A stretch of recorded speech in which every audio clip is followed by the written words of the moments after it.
Halo semuanya, perkenalkan nama aku Krisna Wibuti Parwata. Jadi aku adalah mahasiswa sastra Jepang Universitas Udayana. Baik, untuk di video kali ini saya akan menjelaskan tentang materi Big Data. Jadi apa sih itu materi Big Data?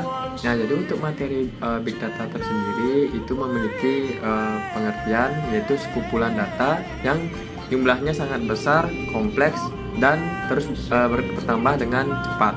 Jadi sampai-sampai ya enggak bisa diproses dengan cara biasa. Jadi tapi tentang Big Data bukan soal cuman angka atau file yang banyak ya, tapi yang penting adalah bagaimana data itu dipakai untuk memahami pola, ya, membuat keputusan atau memprediksi sesuatu. Nah, misalnya contoh yang biasa kita temui sehari-hari ya, misalnya di media sosial ya, setiap like, komen dan share dan waktu yang kita habiskan untuk nonton video, nah itu semuanya itu dicatat ya, dan dari situlah algoritma bisa mengerti kita suka konten apa. Nah, yang kedua, belanja online. Jadi e-commerce ya mengumpulkan data dari produk yang kita klik, cari, dan beli. Makanya mereka bisa kasih rekomendasi barang yang pas banget ya, sesuai kemauan kita.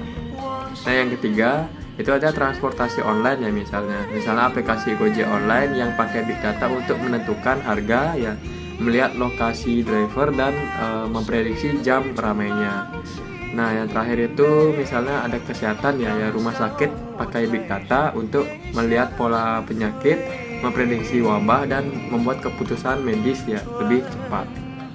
Ya, jadi kesimpulannya, manfaat dari Big Data tersendiri itu ya lebih cepat ya dalam mengambil keputusan ya, dan lebih akurat ya karena berdasarkan data, dan lebih efisien terutama untuk bisnis dan layanan publik. Bisa memprediksi kejadian di masa depan ya, misalnya cuaca, tren belanja, atau arus lalu lintas. Jadi dengan Big Data kita bisa lebih banyak membuat solusi dengan cepat.